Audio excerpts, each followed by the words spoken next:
Hoje eu vou contar para vocês a história de Lindy Sue Bickler, uma jovem de 19 anos de idade que foi brutalmente assassinada dentro da sua própria casa na Pensilvânia, Estados Unidos, no dia 5 de dezembro de 1975. E como um copo de café conseguiu desvendar o mistério da sua morte 47 anos depois. Então vem comigo que eu te conto todos os detalhes.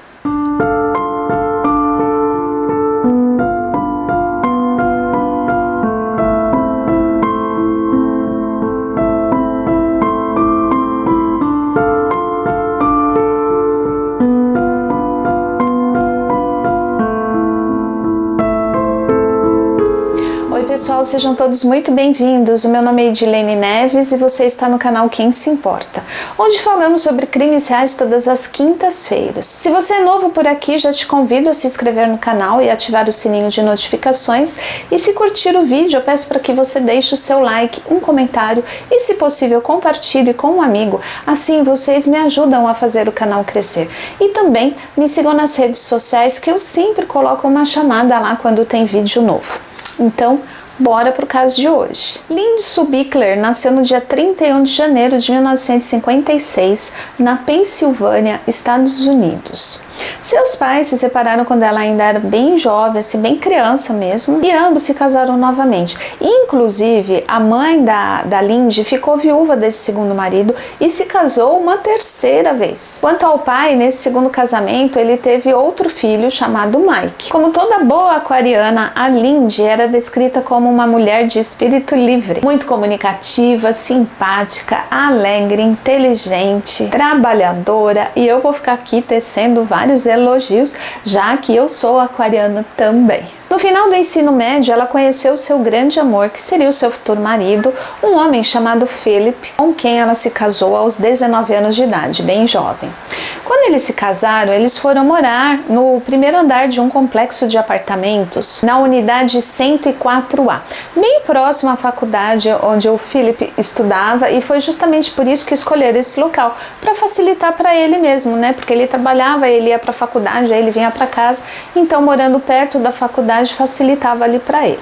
O Philip trabalhava na locadora de carros, a Hertz, ela é bem conhecida, inclusive aqui no Brasil, eu acho que não tem mais, mas nós já tivemos essa locadora aqui. E fazia faculdade à noite. E a Lindy trabalhava numa floricultura, ambos no período integral, mas só o Philip estudava, né? A Lindy não estudava mais, então à noite ela sempre estava sozinha em casa. A Lindy não gostava de morar ali, talvez porque fosse no primeiro andar, que eu imagino que o primeiro que diz nas matérias era no térreo. Ela disse que passava assim muita gente ali, ficava olhando para dentro do apartamento, e ela sempre tinha a sensação de alguém estar olhando ali o tempo todo, como se bisbilhotando, como se ela tivesse sendo, né, vigiada. Então ela não gostava, era uma sensação muito ruim. Por isso que eu imagino que fosse no térreo e não no primeiro andar, como diz nas matérias. Poucos meses depois deles casarem, não tinha nem um ano, eles ainda eram recém-casados. Isso foi no dia 5 de dezembro de 1975, uma sexta-feira. A Lindy saiu da floricultura onde ela trabalhava, levando o cheque do pagamento do salário dela, e passou na locadora onde o marido trabalhava, lá na Hertz, e pegou o cheque de pagamento do marido também. Era dia 5, acho que era hábito ali o pagamento ser todo dia 5. Ela pegou os dois cheques e foi até o banco depositar o salário de ambos, né? Naquela época era assim, os pagamentos dos salários não eram depositados em conta corrente, né? Como é hoje em dia, tudo creditado em conta, no dia do pagamento já cai na sua conta. Naquela época, né, tantos anos, quase 50 anos, né, a empresa dava um cheque e você tinha que ir até o banco depositar o seu salário ali no banco, era comum. Então ela pegou o cheque do marido, o cheque dela, foi até o banco, depositou os dois salários, e de lá ela foi no supermercado comprar as coisas que faltavam ali para casa dela. Ela gastou $46 e seguiu rumo ao seu apartamento com as comprinhas dela.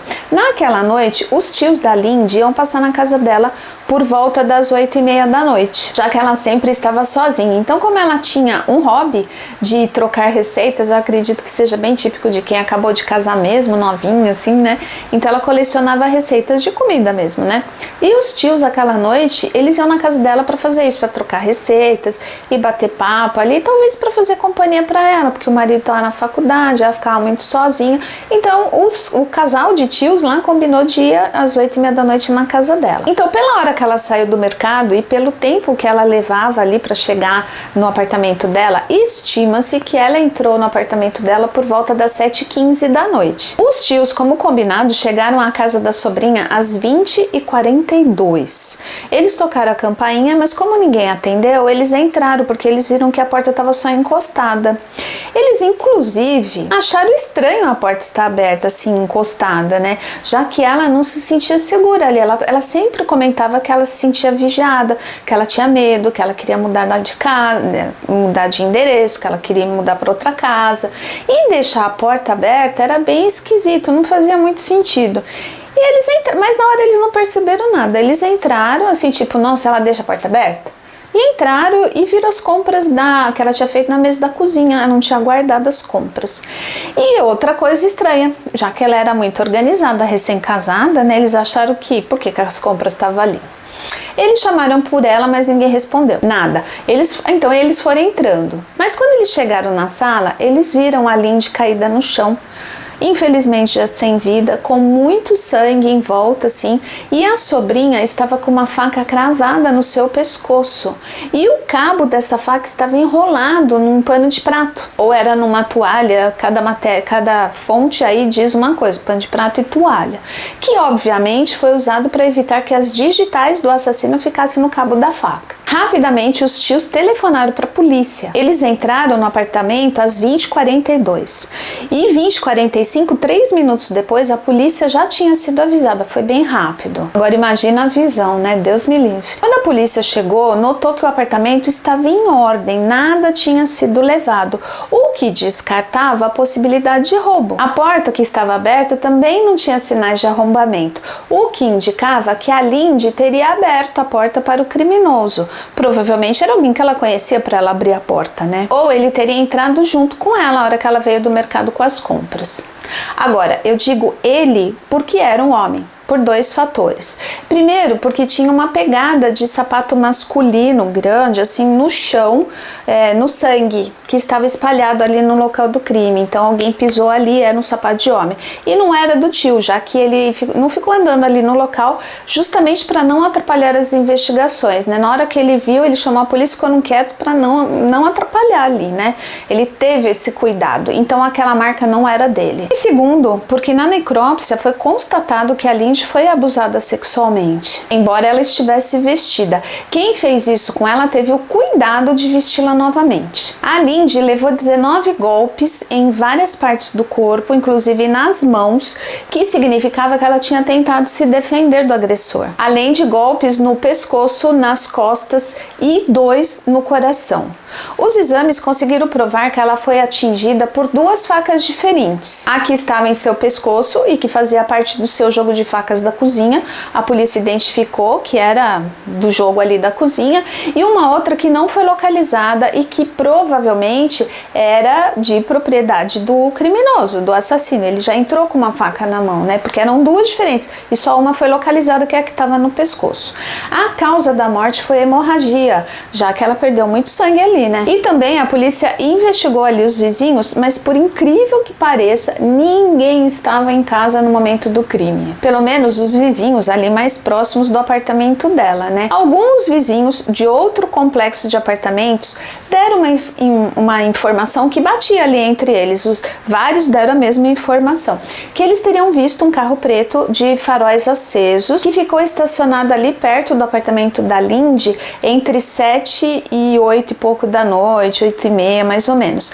Porém, era um carro normal, assim, bem comum, não tinha nenhum diferencial que pudesse informar a polícia, ninguém pegou a placa do carro, então essa informação não levou a nada. A polícia até tentou localizar esse carro, porque se não fosse do suspeito, do criminoso, né, esse carro ali, poderia ser de alguém que tivesse visto alguma coisa. Como os faróis estavam acesos, devia ter alguém lá dentro, que talvez tivesse visto algo ou alguém suspeito. Mas esse carro nunca foi localizado e essa informação não levou a nada. A polícia investigou a família toda, inclusive o marido, que é sempre considerado o principal suspeito quando acontecem esses casos, né? Mas ele tinha um álibi forte, ele estava no trabalho quando ela passou lá, continuou no trabalho quando ela saiu de lá e depois ele foi para a faculdade. E muita gente, tanto no trabalho dele como na faculdade, viram ele. Então ele tinha muitos álibis falando que sim, ele não estava em casa. Então rapidamente ele foi descartado como suspeito. Familiares, amigos e vizinhos também foram investigados e nada levou a lugar algum, nenhuma pista. Os últimos passos da Lindy que alguém sabia dizer era o horário que ela tinha saído do mercado, que o caixa do mercado viu, lembra, e o provável horário que ela tivesse entrado na casa dela, que era em torno de 7h15 da noite. E só, mais nada. Ninguém viu nem ouviu nada depois desse horário. O pior disso tudo é levar 19 golpes de faca, né, dentro de casa e ninguém ouviu nada. Ela deve ter gritado e muito, mas como nenhum vizinho estava em casa naquela noite, e mesmo que tivesse, talvez não fizessem nada, né? Porque é aquela coisa que a gente sempre comenta aqui, né? Quem se importa? Nos meses que se seguiram, várias pessoas foram interrogadas, em torno de 300 pessoas, e nada. A Lindy perdeu a sua vida em dezembro de 1975 e em março de 1976, ou seja, 3 meses depois, a mais ou menos 25 quilômetros de distância da casa da Lindy, uma outra mulher perdeu a vida de forma bem semelhante e eles achavam que poderia ser o mesmo criminoso. Essa mulher era a Mary Shinzin, de 43 anos de idade, que foi agredida até a morte da mesma forma que a Lindy, e a polícia achou que pudesse ser o mesmo criminoso, mas logo chegaram à conclusão que uma morte não estava ligada à outra, que não tinha nada a ver, que não era o mesmo criminoso.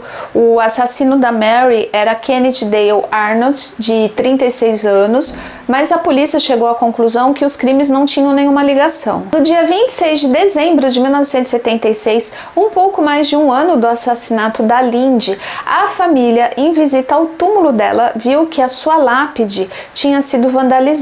Alguém riscou a pedra que levava o nome dela com uma faca e jogou tinta vermelha em cima da lápide, fazendo alusão às facadas mesmo, né? Que foi a forma que ela morreu, como se o túmulo dela tivesse sido esfaqueado e estivesse sangrando. Olha que maldade, né? Maldade com a família fazer um negócio desse, né? Enfim, ninguém foi punido por isso, já que a polícia nunca descobriu o autor dessa barbaridade. A polícia até que investigou bastante, mas não chegou a lugar nenhum. Olha só que falta que faz uma câmera de segurança, né? Naquela época não existia. Embora eu ache que em cemitérios não tem câmeras espalhadas, né? Talvez tenha na entrada, deve ter na entrada do cemitério. Sabe que eu nunca reparei? Eu vou reparar na próxima vez que eu for em um cemitério se tem câmera de segurança. Pelo menos na entrada eu acho que deve ter.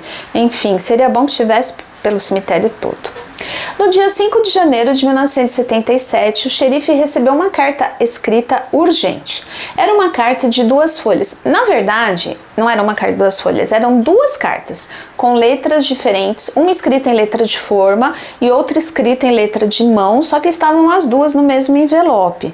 Mas eram 2 cartas separadas. E pelos dizeres, eram 2 pessoas. Ou era uma única pessoa, só que queria que a polícia achasse que eram 2, enfim. Numa dessas cartas, dizia que ele era o autor do crime contra a Lindy e também o autor do estrago na lápide, lá do vandalismo na lápide, né? E que, de fato, como estava nas reportagens dos jornais, ele realmente tinha feito uma alusão à morte dela quando ele vandalizou a lápide, com faca e tinta vermelha, bem na maldade mesmo. Na outra carta, era como se tivesse sido escrita por uma amiga do criminoso assassino. Estava assinado como amiga do criminoso, confirmando que a outra carta que seguiu junto ali, né, que era verídica e que de fato tal homem era sim o responsável por tirar a vida da Lindy. Eu até agora não entendi a importância dessas 2 cartas para a polícia. Bom, nessas cartas eles pediam para que fossem divulgadas as duas folhas, as duas cartas, na primeira página de todos os jornais. Olha que nada a ver, né? Só que os investigadores acharam que parecia uma fraude, uma brincadeira de mau gosto, uma bobagem mesmo, né? E decidiram não divulgarem as cartas. Embora a imprensa tenha chegado a comentar isso, saiu em jornal, em revista, na televisão, enfim, saiu sobre as duas cartas, mas não divulgaram o conteúdo delas, né? Pelo menos não naquele momento. Anos mais tarde eles até acabaram divulgando. Em 30 de outubro de 1982, a polícia interrogou um serial killer que estava preso chamado Gerard Eugene Stano, já que ele morava perto ali da casa da Lindy na época do crime ali, de quando aconteceu. Então ele foi interrogado, mas ele negou. Ele disse que ele nem andava ali próximo, naquelas ruas onde ela morava, ele ficava mais pro outro canto. Ele de fato tinha várias mortes nas costas, mas esse ele negou. A polícia chegou a mostrar foto dele para vários moradores ali nos arredores de onde ficava o complexo de apartamentos que a Lindy morava, também nos arredores ali do trabalho dela, né, nas ruas próximas onde ela trabalhava, onde o marido dela trabalhava, mas ninguém reconheceu a foto desse moço aí que era o serial killer, né? Disseram que nunca tinham visto ele, então por falta de provas, a polícia descartou esse sujeito aí como suspeito e o processo estacionou de novo. Em 18 de janeiro de 1984, foi divulgado nos jornais da região que a polícia tinha contratado 2 médiums para ajudarem nas buscas ali, nas investigações. E os 2 médiums falaram mais ou menos coisas semelhantes entre eles, né? Porque parece que em alguns casos da polícia, alguns médiuns tinham conseguido ajudar. Então eles chamaram para esse caso também. Eles disseram que o assassino tinha tatuagens, os 2 falaram a mesma coisa, e cabelos e olhos castanhos. Vago, eu acho, bem vago. A polícia então chegou a Mark Copolupo, que tinha 18 anos de idade na época em que a Lindy foi assassinada. E ele era um agressor de mulheres e utilizava facas também. Ele tinha sido preso em 1976 e quando tentava fugir da prisão, ali em confronto com a polícia, teve tiroteio e tudo mais, ele levou alguns tiros e ele morreu. Então, nessa ocasião que falaram que era ele já estava morto, né? Mesmo assim, ele foi investigado, mas também foi descartado porque surgiu um álibi ali falando que não, que naquele dia do assassinato da Lindy ele estava trabalhando. Então, não tinha sido ele. Em 1997, 22 anos após a morte da Lindy, sem nenhuma pista até aquele momento, a polícia finalmente conseguiu fazer exame de DNA nas roupas íntimas dela. Olha só o que é o progresso, né? Bendito seja o progresso. No exame, conseguiram identificar o DNA de um homem através da análise de sêmen encontrado em suas roupas íntimas. Claro que nessa época o exame não era bom como é hoje, mas já era um começo. Com o resultado, compararam ao banco de dados com presos ou ex-presos, alguém que tivesse passagem ali pela polícia, mas não encontraram nada, até porque o banco de dados era bem restrito. Então, o criminoso ou não tinha passagem pela polícia, ou pelo menos não tinha cadastrado ainda, já que era um processo novo ali naquela época. Em 6 de dezembro de 2000, a polícia resolveu divulgar o que estava escrito naquelas 2 cartas, que é isso aí que eu já tinha falado para vocês, né? Como as cartas diziam que o criminoso só se entregaria quando a polícia publicasse elas, na primeira página do jornal, eles resolveram divulgar o teor delas, não exatamente a carta em si. Mas um especialista do FBI alegou que as cartas foram escritas por uma única pessoa e não por 2, como dizia lá. O cara fez uma letra lá, pessoa de forma e outra letra de mão, enfim. E esse especialista disse que quem matou era homem. Isso eles já tinham descoberto, né, pelas evidências no local do crime. Mas pelas cartas, esse especialista do FBI conseguiu identificar que quem escreveu tudo aquilo ali tinha sido uma mulher. Eu fico impressionada como eles conseguem descobrir esse tipo de coisa numa carta, num pedaço de papel. E olha só, ele deduziu que era mulher, porque nessa carta o suposto assassino dizia que era bonito, que se vestia bem, descrevia a sua altura, a cor dos seus olhos, enfim, ele dava muito muitos detalhes. E a polícia da época tinha certeza que um homem não falaria com tantos detalhes, que isso era bem típico de mulher que é mais observadora e que gosta de detalhes. Então eles tinham certeza que quem escreveu aquelas cartas tinha sido uma mulher. Alguns leitores acharam que isso era coisa do assassino do Zodíaco, que era um serial killer da época que tinha o hábito de mandar cartas para serem publicadas nos jornais e revistas da época, enfim. Mas no final lá a polícia descartou, disse que não tinha nenhuma ligação, por algum motivo que não é explicado, eu não sei qual foi o motivo que eles chegaram à conclusão de que não tinha a ver com o assassino do Zodíaco.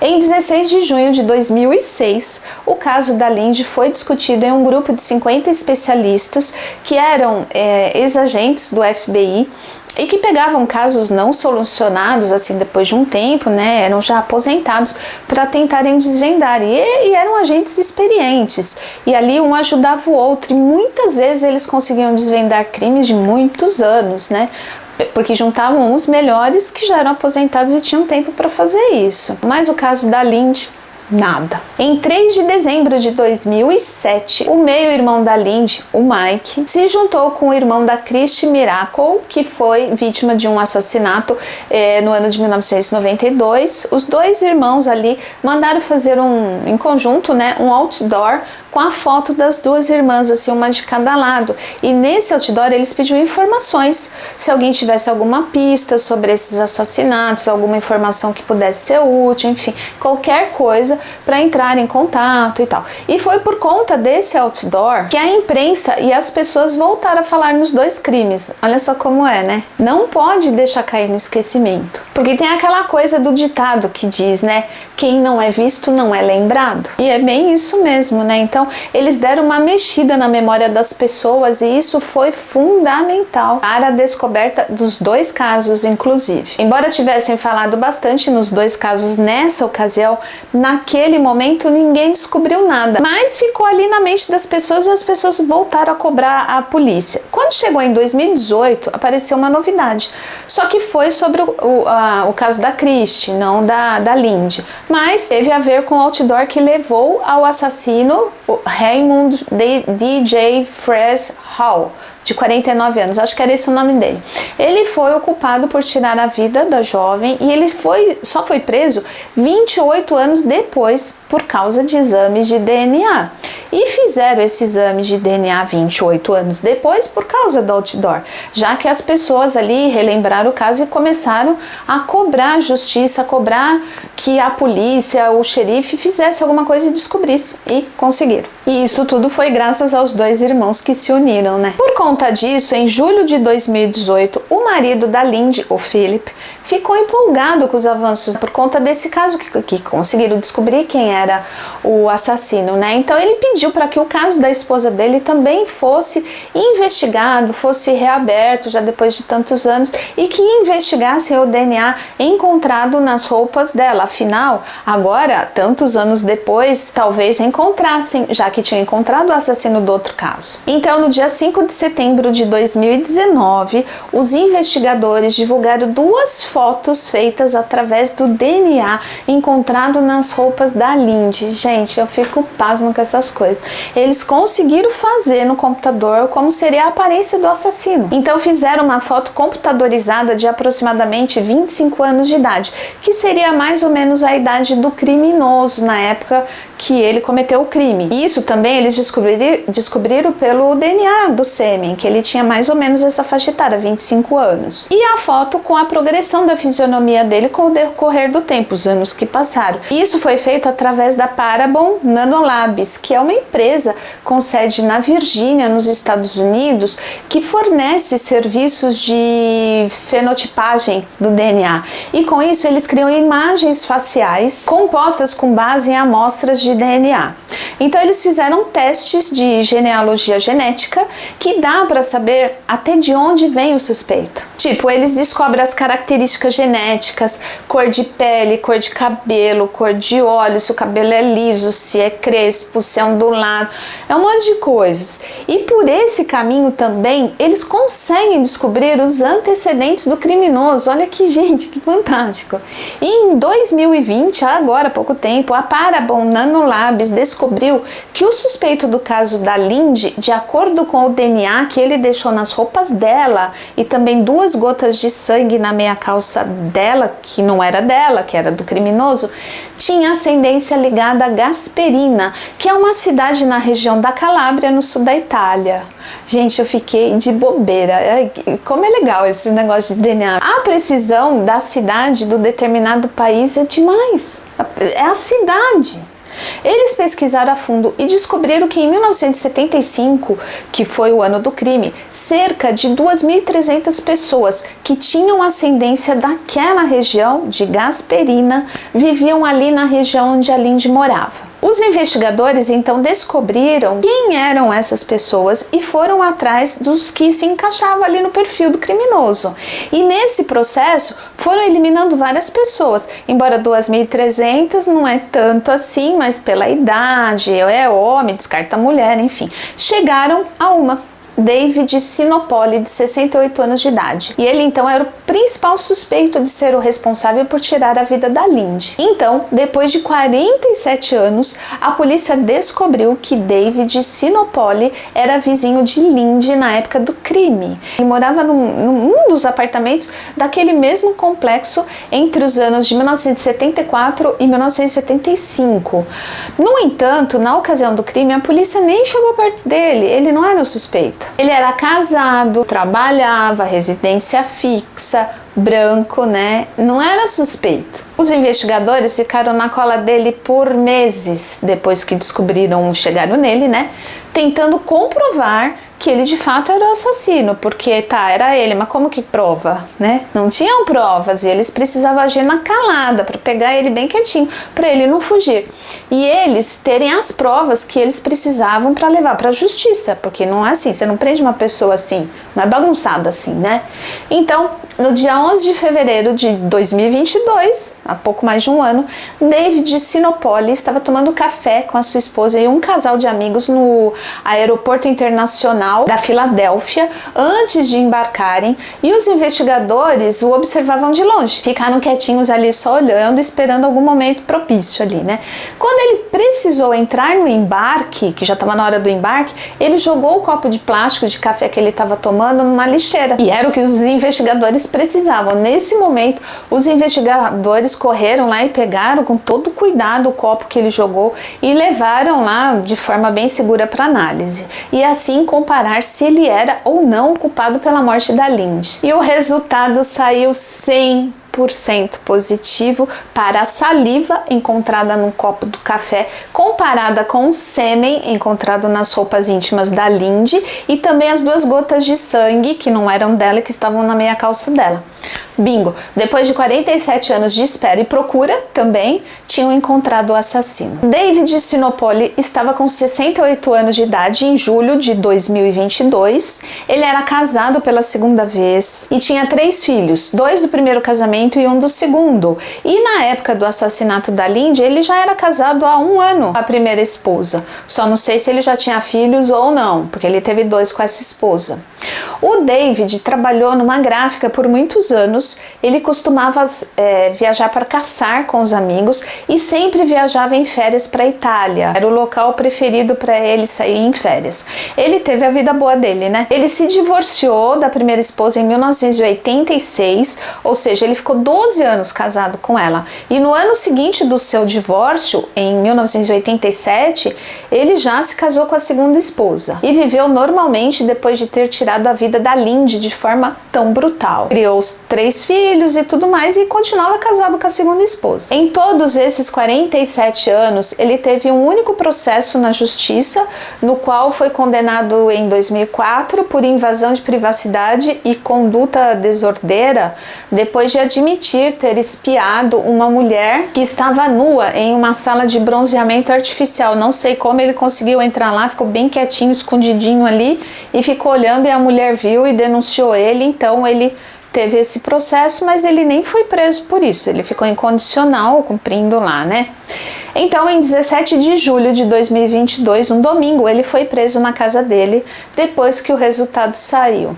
Olha como demora essas coisas, né? Eles pegaram o copo dia 11 de fevereiro, E só prender o cara no dia 17 de julho, 5 meses. Infelizmente, agora o pai e a mãe da Lindy já são falecidos e nunca descobriram o assassino da filha. Mas o irmão e o marido sim. Agora eles podem ter esse descanso e tirarem esse peso das costas dele e vida que segue, né? Pelo menos descobriram quem é. Ainda não sabemos qual será a data para o julgamento, nem qual será o resultado, né?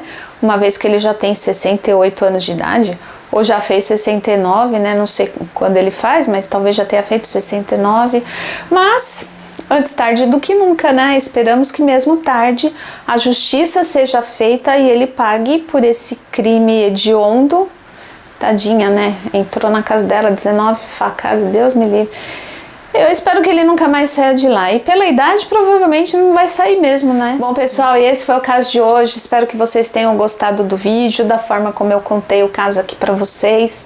E se gostaram, não esqueçam de curtir, de comentar, de compartilhar, de ativar o sininho de notificações, de indicar para um amigo e de se inscreverem no canal, que é importantíssimo, porque isso faz com que o canal cresça e esse vídeo chegue para mais pessoas. E é isso, pessoal. Obrigada por me ouvirem até aqui. Até o próximo vídeo.